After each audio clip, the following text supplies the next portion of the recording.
Fuck me, I'm looking in the mirror, so foggy, but I've never seen clearer.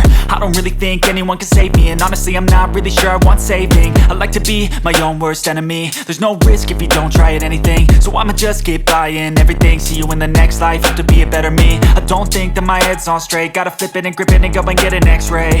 What's wrong with me? I just feel weight pushing on my chest and it squeezes till I suffocate. Better change my mindset, meditate. It's pretty cool that I'm alive and have better days. I could walk, see, hear, I should celebrate. Think I could change my mind, maybe elevate. Living life, everyday, late at night, not okay. All I want, and I pray, all I need are some better days.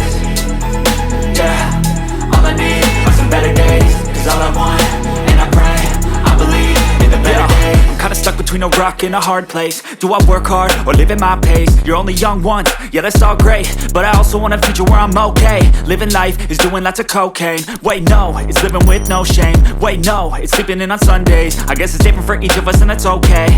Well I just wanna be happy, how to get there?